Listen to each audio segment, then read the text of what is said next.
Leçon 26. Mes pensées d'attaque attaquent mon invulnérabilité.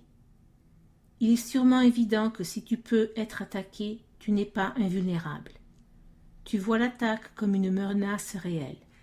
La raison en est que tu crois pouvoir réellement attaquer. Et ce qui aurait des effets par toi doit aussi avoir des effets sur toi. C'est cette loi qui finalement te sauvera. Mais pour le moment, tu en fais mauvais usage. Tu dois donc apprendre comment elle peut être utilisée dans ton propre intérêt plutôt que contre lui. Parce que tes pensées d'attaque seront projetées, tu craindras l'attaque. Et si tu crains l'attaque, tu dois croire que tu n'es pas invulnérable. Les pensées d'attaque te rendent donc vulnérable dans ton propre esprit, c'est-à-dire là où sont les pensées d'attaque. Pensées d'attaque et invulnérabilité ne peuvent être acceptées ensemble. Elles se contredisent l'une l'autre. L'idée d'aujourd'hui introduit la pensée que tu t'attaques toujours toi-même en premier. Si les pensées d'attaque doivent entraîner la croyance que tu es vulnérable, leur effet est de t'affaiblir à tes propres yeux. Ainsi, elles ont attaqué ta perception de toi-même. Et parce que tu crois en elles, tu ne peux plus croire en toi. Une fausse image de toi-même est venue prendre la place de ce que tu es. La mise en pratique de l'idée d'aujourd'hui t'aidera à comprendre que la vulnérabilité comme l'invulnérabilité sont le résultat de tes propres pensées. Rien, sauf tes pensées, ne peut t'attaquer. Rien, sauf tes pensées, ne peut te faire croire que tu es vulnérable. Et rien, sauf tes pensées, ne peut te prouver qu'il n'en est rien.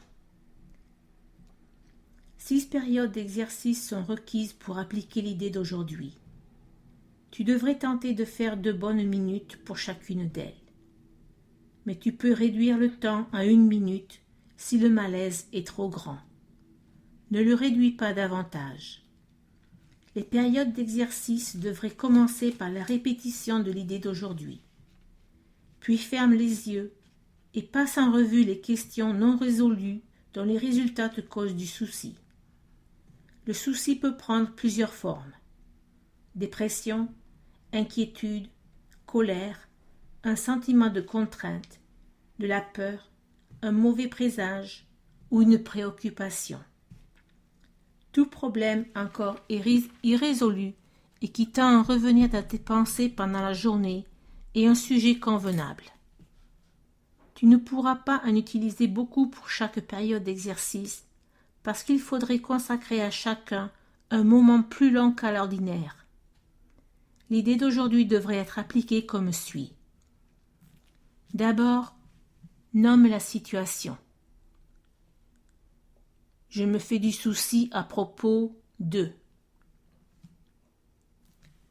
Ensuite, repasse tous les résultats qui te sont venus à l'esprit à ce propos et qui te causent du souci. Et puis dis, en nommant chaque résultat très précisément. J'ai peur que ceci, cela arrive. Si tu fais les exercices correctement, tu devrais avoir à ta disposition 5 ou 6 possibilités bouleversantes pour chaque situation que tu utilises, et très probablement plus. Cela t'aidera beaucoup plus d'examiner à fond quelques situations que d'en effleurer un plus grand nombre. En continuant la liste des résultats anticipés pour chaque situation, tu trouveras probablement que certains sont moins acceptables pour toi, surtout ceux qui te viendront à l'esprit vers la fin.